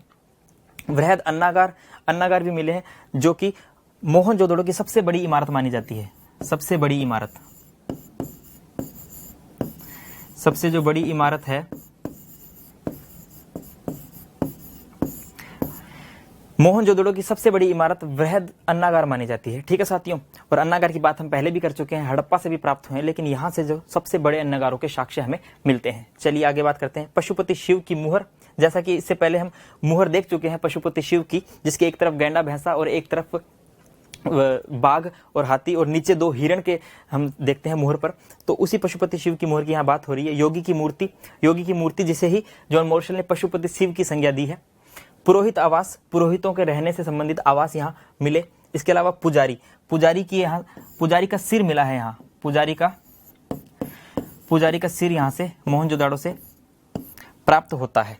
ठीक है साथियों, जो कि मंगोलियन प्रजाति का, जिसको मंगोलियन प्रजाति का माना गया है। चलिए, इसके अलावा यहाँ से मिले हैं विशाल सड़कें, जैसे कि मोहनजोदड़ो से एक 9.15 मीटर की एक बड़ी सड़क मिली है। दोस्तों 9.15 मीटर की एक बड़ी सड़क, चौड़ी सड़क मिली है, जिसे राजपथ की संज्ञा दी गई है। तो जो विशाल सड़क है उसके साक्ष्य कहां से मिलते हैं? मोहनजोदड़ो से, जिसे कि राजपथ की संज्ञा दी गई है, जो कि 9.5 लगभग हम मान सकते हैं 10 मीटर चौड़ी सड़क के साक्ष्य मिलते हैं। चलिए, कुएं यहां से मिले हैं। वैसे सिंधु घाटी सभ्यता में जो सिंचाई है वह कुओं के माध्यम से होती थी, लेकिन मैंने आपको बताया कि शुद्धगुई से अपवाद स्वरूप नहरों के भी साक्ष्य मिले हैं। चलिए, तो कुएं यहां से मिले हैं हमें। इसके अलावा शिलाजीत, जो कि आयुर्वेदिक चिकित्सा में प्रयोग में लाई जाती है, जिसको कि हिमालय की तलहटी, हिमालय घाटियों से जिसे मंगाया जाता था, आयात किया जाता था, तो शिलाजीत के साक्ष्य यहाँ से मिलते हैं। चलिए अब बात कर लेते हैं हम, ये देखिए कांस्य निर्मित नर्तकी की मूर्ति, जैसे अभी हमने बात की थी, इसे हम डांसिंग गर्ल भी बोलते हैं, अभी हमने बात की, तो मोहनजोदड़ो से ये कांस्य निर्मित नर्तकी की मूर्ति हमें प्राप्त होती है। देखिए कितने अच्छे अंदाज में यह नर्तकी की मूर्ति है।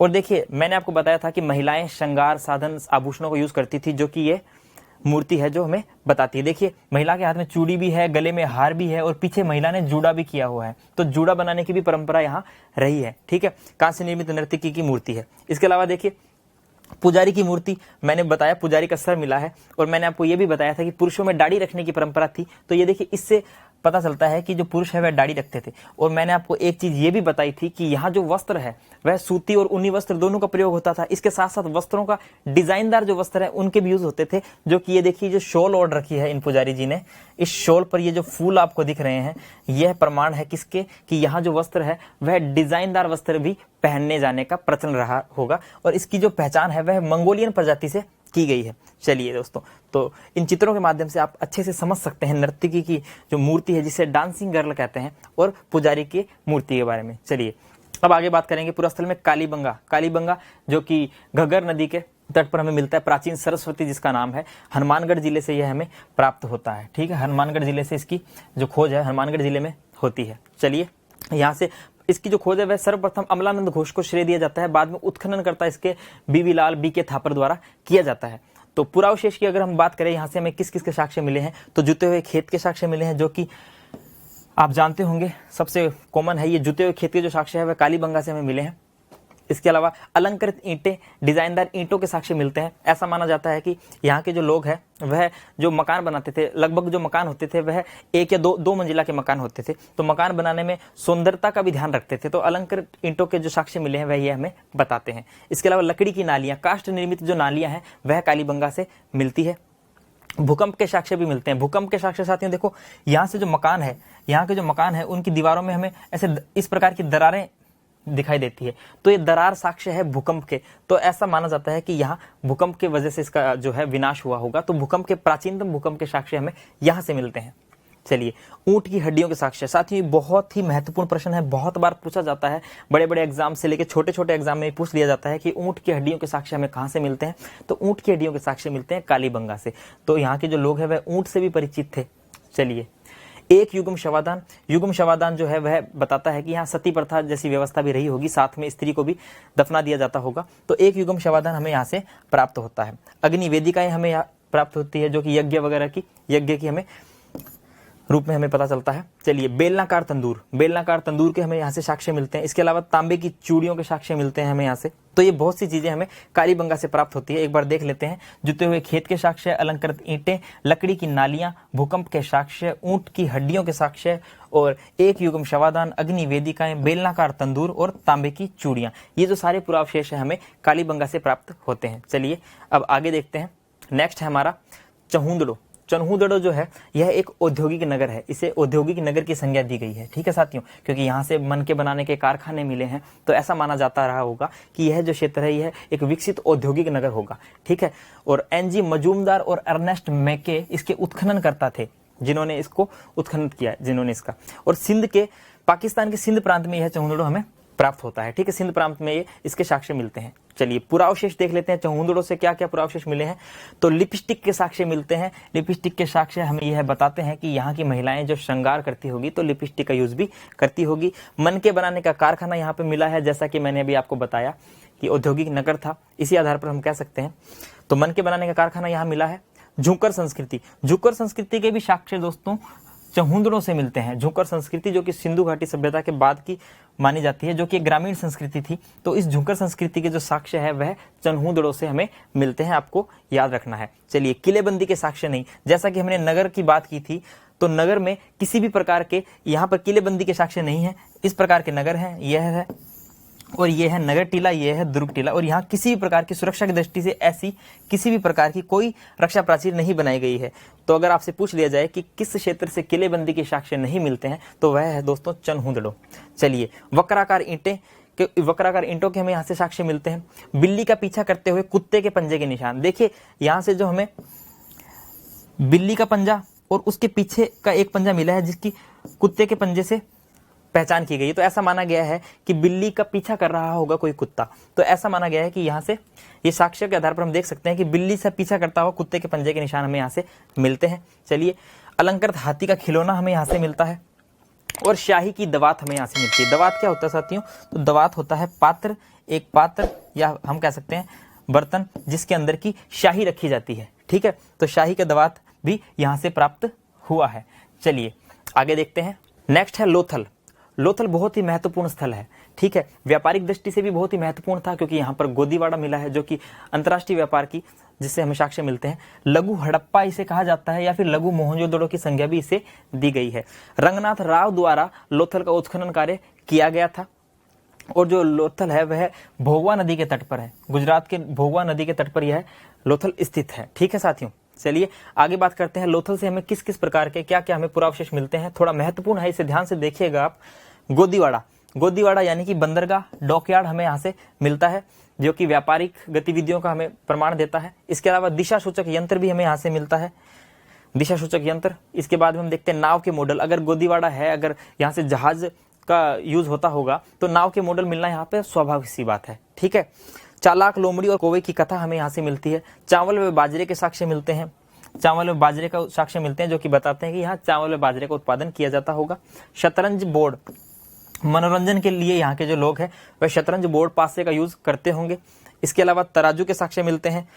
घोड़े का जबड़ा मिलता है। देखिए दोस्तों, घोड़े का ऊपरी जबड़ा मिला है, अपर मोल। ठीक है, तो ऊपरी जबड़ा यहाँ से मिलता है जो कि वर्तमान में जो घोड़ा है उसके सेम टू सेम वर्तमान में जो घोड़े का जो जबड़ा होता है उससे मिलता जुलता है। तो घोड़े का ऐसा माना जाता था कि पहले कि घोड़े से परिचित नहीं थे सिंधु घाटी सभ्यता के लोग, लेकिन घोड़े का जबड़ा यहाँ पर साक्ष्य हमें मिलता है। चलिए आगे बात करते हैं। 3 युगम शवाधान, जैसा कि हमने बात की 1 युगम शवाधान कालीबंगा से मिलते हैं, वैसे ही 3 युगम शवाधान जो है वह हमें मिलते हैं कहाँ से? लोथल से। और मम्मी के साक्ष्य हमें मिलते हैं। देखिए जो मिस्र की सभ्यता है, नील नदी घाटी वाली सभ्यता, वहां मम्मी का प्रचलन रहता था। ठीक है, मम्मी क्या होती है दोस्तों? मम्मी जो शव है, शव को सुरक्षित रखने की जो विधि है उसे ही मम्मी कहते हैं। कुछ रसायनों के माध्यम से शव को सुरक्षित रखने की जो विधि होती है उसको ही मम्मी कहते हैं और मम्मी के साक्ष्य मिलते हैं लोथल से। ठीक है, इसके अलावा फारस की मुहर के भी साक्ष्य हमें मिलते हैं जो कि अंतर्राष्ट्रीय व्यापार की हमें गतिविधियों के बारे में प्रमाण बताती है। ठीक है साथियों, चलिए आगे बात करते हैं धोलावीरा की। धोलावीरा भी बहुत महत्वपूर्ण स्थल है। धोलावीरा जो है वह जगपति जोशी और रविंदर सिंह बिष्ट द्वारा इसका उत्खनन किया गया था। ठीक है साथियों, जगपति जोशी और रविंदर सिंह बिष्ट द्वारा धोलावीरा का उत्खनन किया गया था। गुजरात के कच्छ के रण में यह स्थित है। कई बार पूछ लिया जाता है कि गुजरात के रण में कौन कौन से स्थल मिले, तो आप याद रखना, एक तो धोलावीरा गुजरात के कच्छ के रण से मिला है। इसके अलावा एक है हमारे यहाँ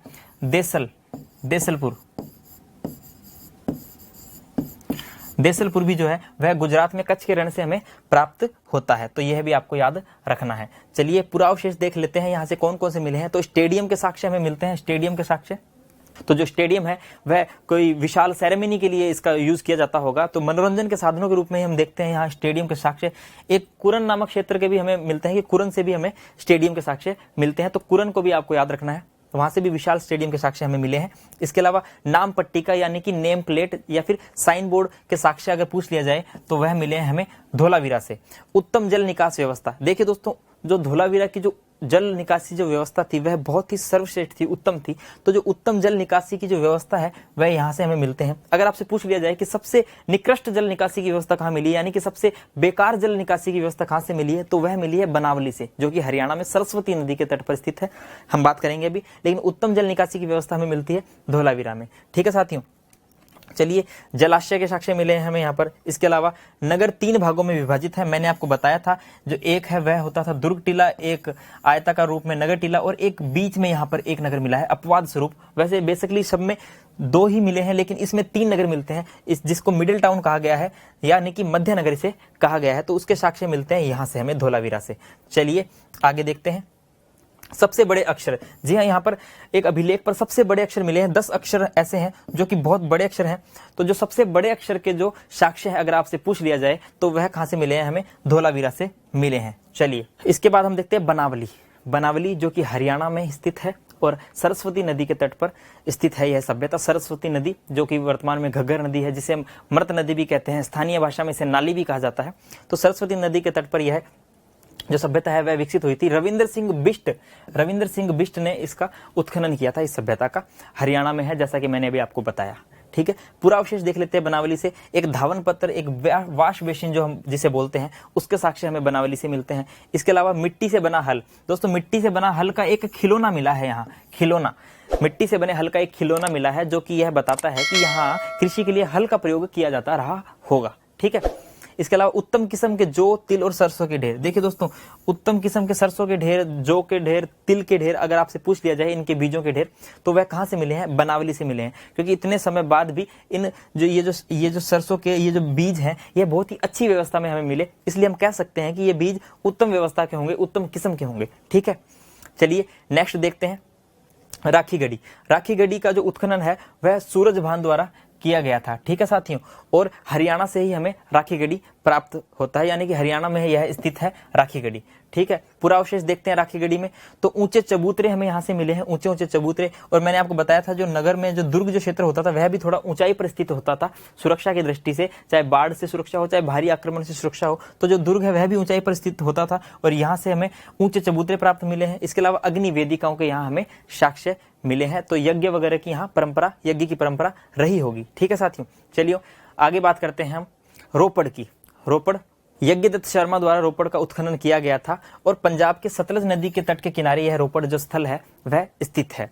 रोपड़ जो स्थल है, इसमें क्या क्या पुरावशेष हमें मिलते हैं, अब देख लेते हैं कि यहाँ से क्या क्या पुरावशेष यहाँ हमें मिलते हैं। तो देखिए, कुत्ते के दफनाने के साक्ष्य, यह है साक्ष्य। ठीक है साथियों, साक्ष्य, तो कुत्ते के दफनाने के साक्ष्य हमें यहाँ से प्राप्त होते हैं। तो इससे हमें मालूम होता है कि यहाँ पुनर्जन्म में भी लोग विश्वास रखते होंगे। जैसे कि हम देखते हैं कि शव के साथ कुछ सामग्री या फिर कुछ सामग्री भी उनके साथ दफना दी जाती है, तो यहाँ मालिक के साथ कुत्ते को दफनाया गया है। यहाँ पर एक ऐसी कब्र मिली है जहाँ मालिक के साथ कुत्ते को दफनाया गया है, तो यहाँ के लोगों की ऐसी मान्यता होगी कि मृत्यु के बाद भी जीवन होगा। ठीक है, तो पुनर्जन्म में विश्वास के ये हमें प्रमाण देते हैं। इसके अलावा देखते हैं तो तांबे की कुल्हाड़ी के साक्ष्य यहाँ से मिले हैं।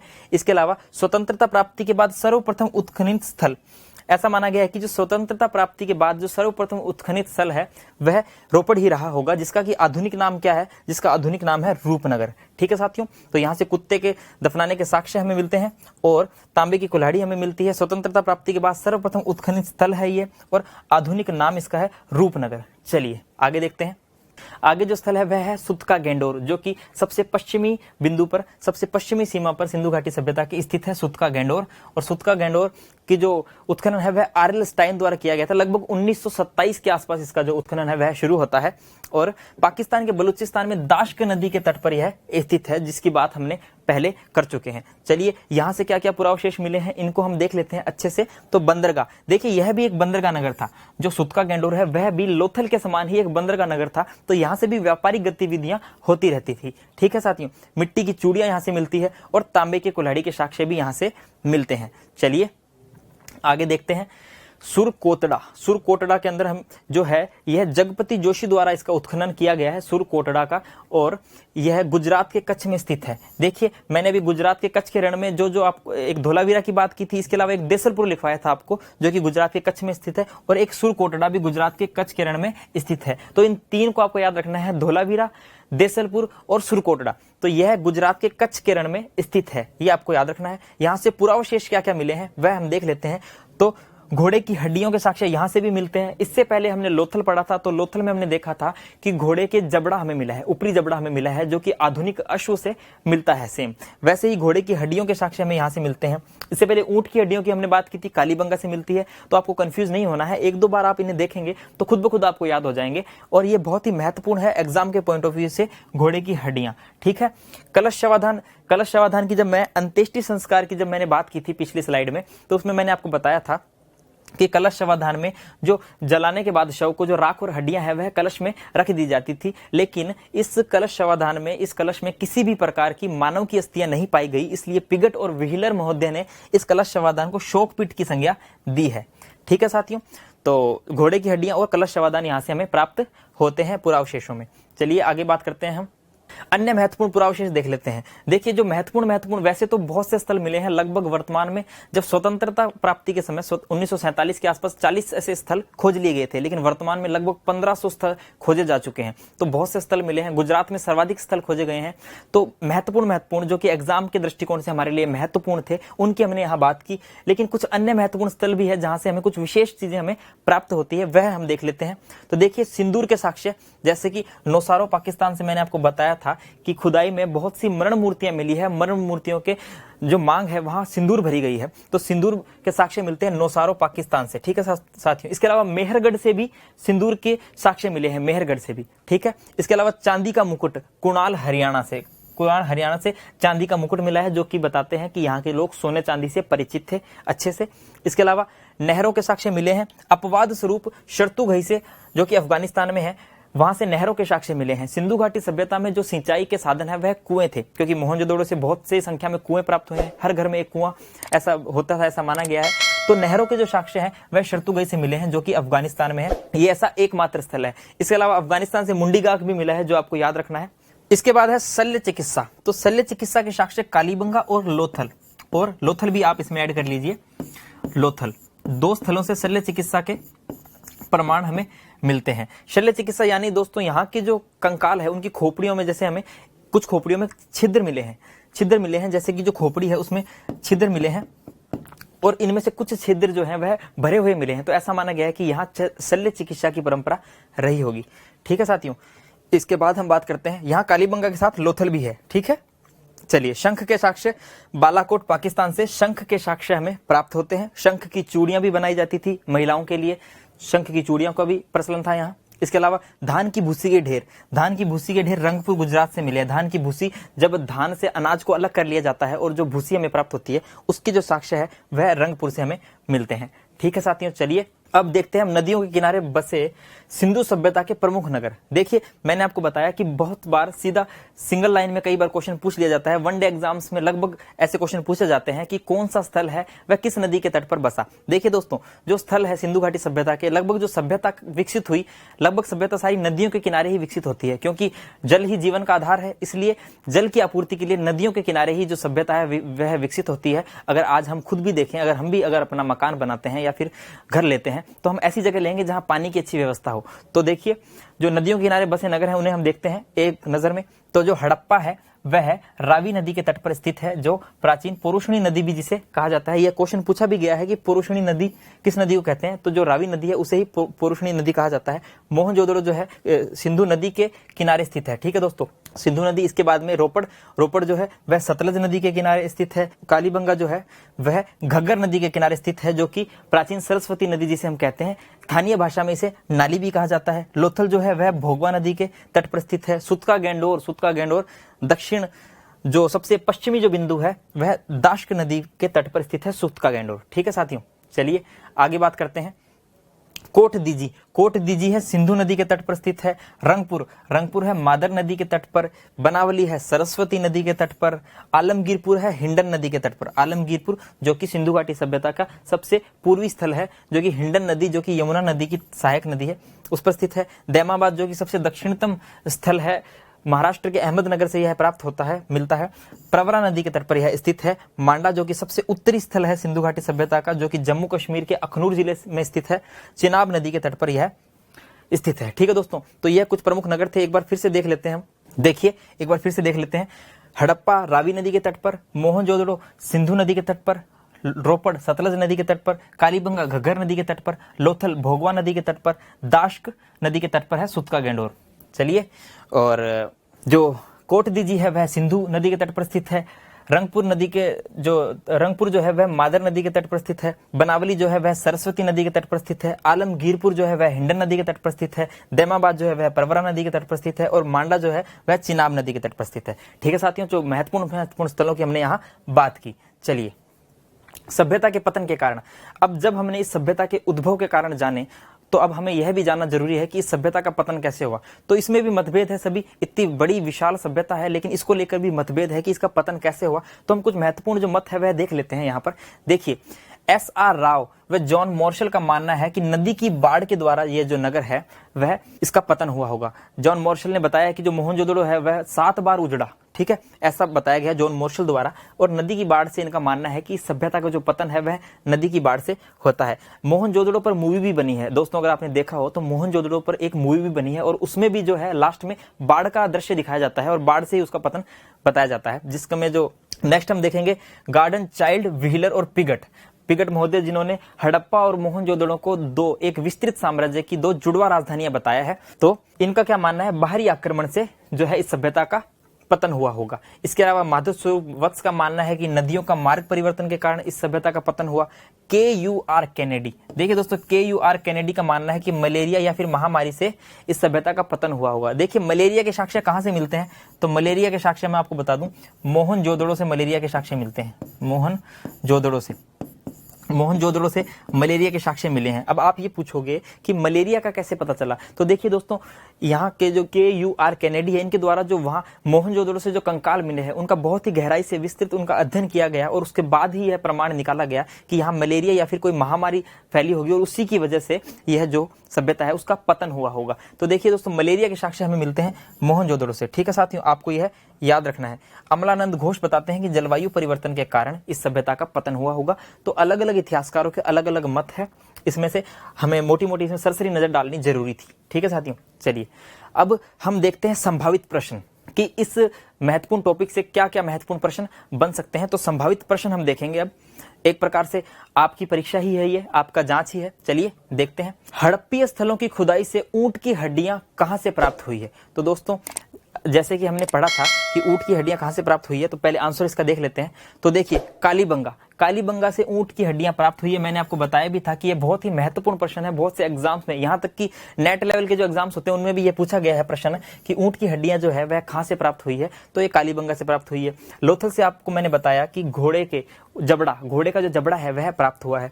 हड़प्पा की हमने बात की थी, जो सर्वप्रथम जो स्थल खोजा गया था वह हड़प्पा था। और मोहनजोदड़ो की मैंने बात की थी, यहाँ विशाल स्नानागार और विशाल अन्नागार का मिला है। विशाल स्नानागार को जॉन मार्शल ने अद्भुत जो है इमारत कहा है। इसके अलावा जो अन्नागार है वह मोहनजोदड़ो की सबसे विशाल इमारत है।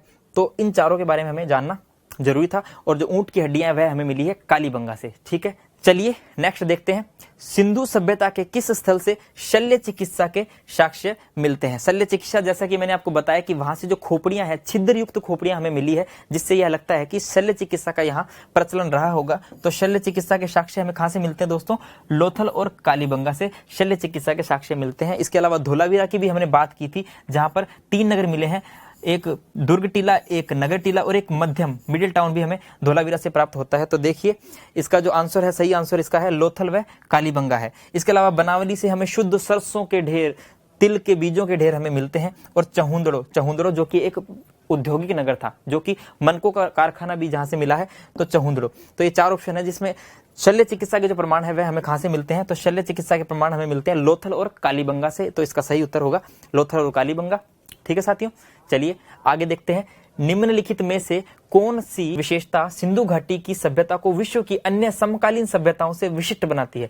तो साथियों, आपने अगर गौर से सुना हो तो मैंने बीच में आपको बताया भी था कि ऐसी कौन सी विशेषता है जो सिंधु घाटी सभ्यता को अन्य सभ्यताओं से कुछ विशेष दर्जा प्राप्त करवाती है। तो अगर बात करें यहाँ, तो इसका सही आंसर क्या होगा, तो इसका सही आंसर होगा नगरीय नियोजन। जी हाँ दोस्तों, जब एक हमने मतों के बारे में पढ़ रहे थे, इसकी उत्पत्ति के मत के बारे में पढ़ रहे थे, तो उसमें कुछ इतिहासकारों को मानना था कि जो हड़प्पा सभ्यता है वह सुमेरियन सभ्यता से उद्भव हुई बताई गई है। लेकिन दोस्तों, मैंने आपको बताया था हड़प्पा सभ्यता के जो नगर है वह बहुत ही सुव्यवस्थित तरीके से बसे हुए हैं, लेकिन मेसोपोटामिया सभ्यता के नगर इतने सुव्यवस्थित नहीं है। तो यही एक विशेषता है जो कि अन्य हड़प्पा सभ्यता को अन्य सभ्यताओं से अलग करती है। नगर यहाँ के बहुत ही विस्तृत रूप से, व्यवस्थित रूप से बसे हुए थे। इसके अलावा धार्मिक विश्वास की भी हमने यहाँ बात की थी। कृषि का विकास हमने देखा, यहाँ जौ, चावल के साक्ष्य, चावल की भूसी के साक्ष्य और जुते हुए खेत के साक्ष्य में मिलते हैं कालीबंगा से। तो वो कृषि के विकास की बात करते हैं। और राजतंत्र का विकास की बात करें तो हमने बताया था कि यहाँ किसी भी प्रकार के राजनीतिक संगठन की यहाँ बात नहीं होती है।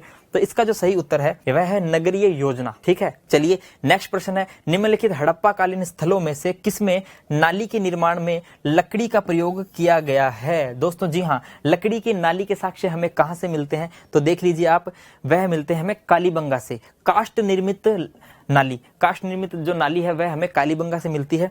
राखीगढ़ी और आलमगीरपुर की भी हमने बात की थी। लोथल की भी हमने बात की थी, जो कि एक बंदरगाह नगर था। आलमगीरपुर जो कि सबसे पूर्वी सीमा पर हिंडन नदी के तट पर स्थित था। तो इसका जो सही उत्तर है, सही जवाब है, वह क्या होगा? सही जवाब होगा कालीबंगा, जहां से लकड़ी का प्रयोग किया गया है नालियों के निर्माण में। ठीक है साथियों, चलिए नेक्स्ट है, निम्नलिखित पशु समूहों में से कौन सा समूह मोहनजोदड़ो की पशुपति मुद्रा पर अंकित है? तो देखिए, मैंने आपको इसका चित्र भी दिखाया था, जिसमें एक तरफ ये देखिए बीच में एक योगी की मूर्ति है जिसको पशुपति शिव की संज्ञा दी गई है, जिसके एक तरफ भैंसा और गैंडा था और एक तरफ हाथी और बाघ था और नीचे 2 हिरण थी। ठीक है साथियों, तो इसका सही उत्तर क्या होगा? तो इसका सही उत्तर होगा बाघ और हाथी, गैंडा और भैंसा। तो इसके जो एक तरफ यहाँ पर बाघ था, यहाँ पर हाथी था, इसके अलावा एक तरफ भैंसा और एक तरफ गैंडे का चित्र था, इसके अलावा नीचे 2 हिरण के चित्र थे। तो इस मोहर पे इस प्रकार से हमें अलग अलग जो जानवरों के चिन्ह मिलते हैं। तो इसका सही उत्तर हम देखते हैं, तो सही उत्तर इसका होता है बाघ, हाथी, गैंडा और भैंसा। और इसका जो मुहर का जो चित्र है वह भी मैंने आपको दिखाया था इससे पहले वाली स्लाइड में, तो आप इसका उत्तर समझ ही गए होंगे। चलिए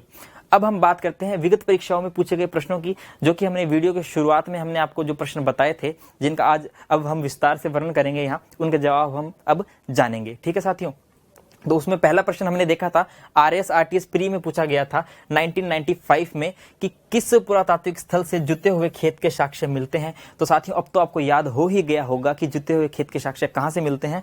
तो यह बहुत ही इजी है, इसका उत्तर है कालीबंगा। तो कालीबंगा से हमें जुते हुए खेत के साक्ष्य मिलते हैं। बनावली से हमें, मैंने अभी बात की, शुद्ध सरसों के ढेर के जो है बीजों का ढेर है वह हमें बनावली से मिलता है।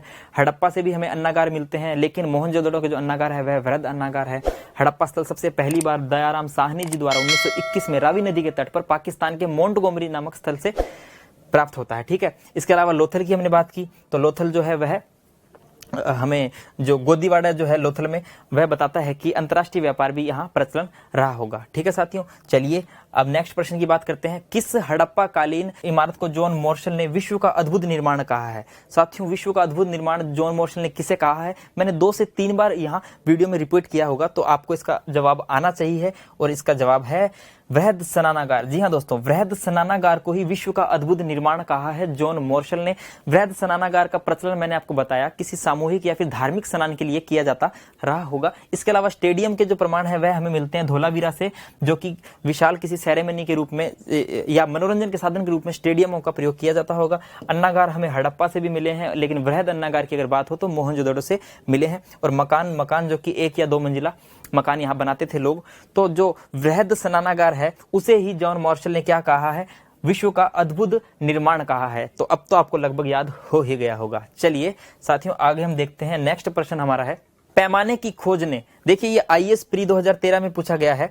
पैमाने की खोज ने यह सिद्ध कर दिया है कि सिंधु घाटी के लोग माप और तोल से परिचित थे। यह खोज कहां पर हुई? देखिए इसमें सीधा सीधा पूछा गया है कि पैमाने की खोज कहां पर हुई, पुरावशेषों से संबंधित यह प्रश्न है। तो यह खोज कहां पर हुई? तो यह खोज हुई दोस्तों लोथल में।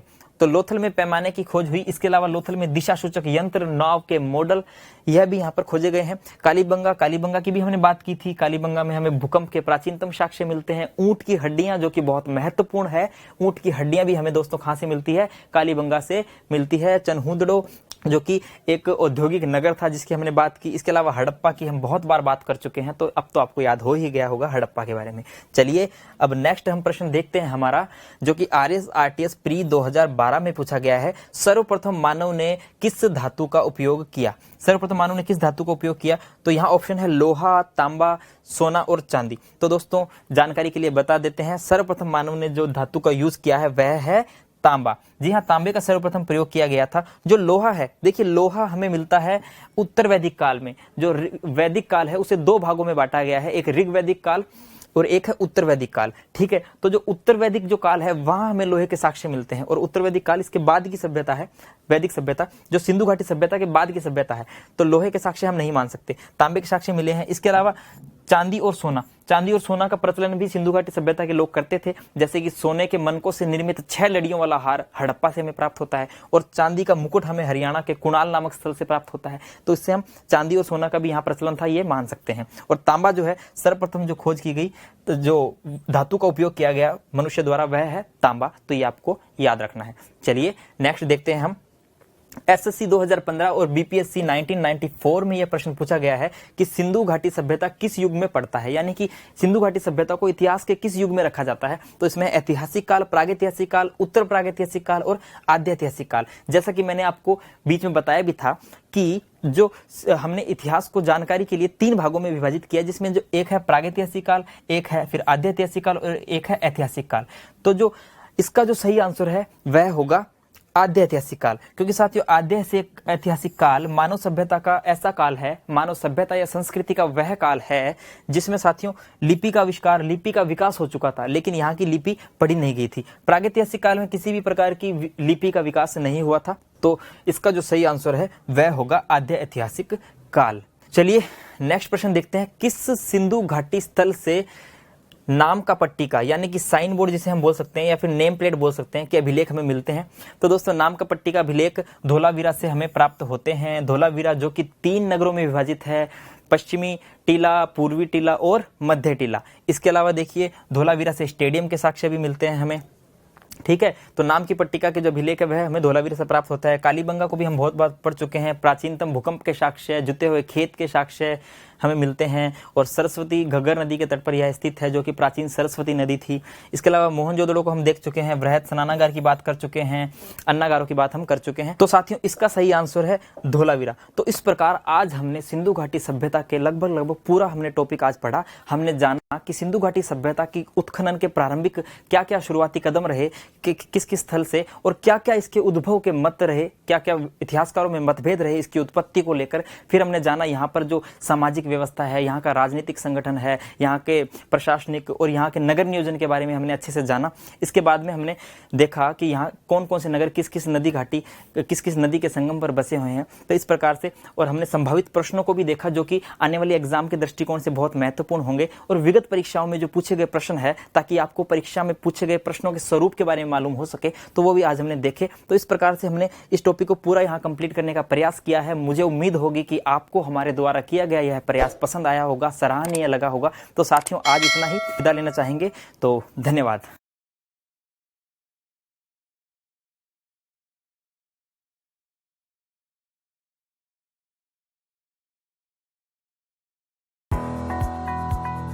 सब्सक्राइब करें हमारा YouTube चैनल, बेल आइकन को क्लिक करना ना भूलें, जिससे आगे आने वाले सभी YouTube अपडेट्स, वीडियोस, नोटिफिकेशंस आपको मिलते रहें।